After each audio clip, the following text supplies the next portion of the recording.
سمعتوا هذيك القرمشه واكيد شفتوا باللي البنه تخرج من الصوره. بوراكسي كاع بالدجاج بزاف بنين. خديت صدر تاع دجاج قطعته كما راكم تشوفوا دي كوب وحطيته في اللاشوا ورحيته في مقله تكون ما تلصقش ولا في صوتيز. حطيت مغرف كبيره نتاع زبده باسكو عندي كميه مليحه نتاع الدجاج المرحي. بعد ما سخنت هذيك الزبده مليح وعلى نار اللي تكون قويه حطيت هذاك الدجاج وبديت نفتح فيه بالمغرف بهذه الطريقه. جبت التوابل تاعي اللي ما نستغناش عليها هي توابل عنتر.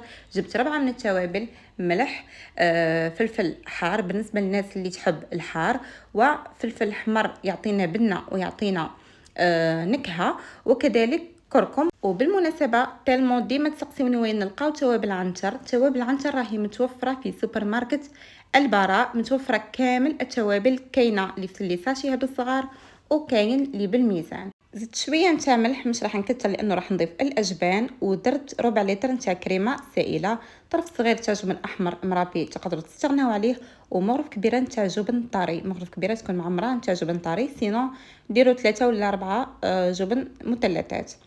خلطت كل شيء مع بعضه جيدا وجست بدات الكريمه تنشف. زدت شويه نتاع معدنوس مقطع رقيق وخلطته وطفيت عليها. حطيتها في صحن وخليتها على جهه باش تبرد وزيد تنشف شويه فقط. هذيك الكريمه ما نشفوهاش بزاف.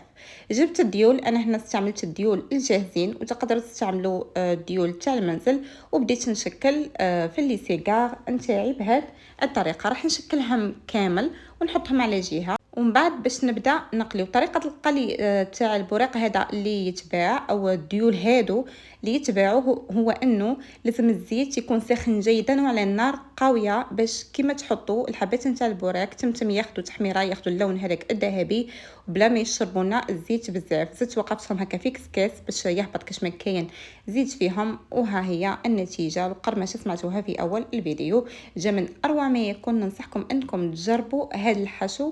وهذا هو الفيديو نتاعنا اليوم، نلتقي في فيديو لاحق.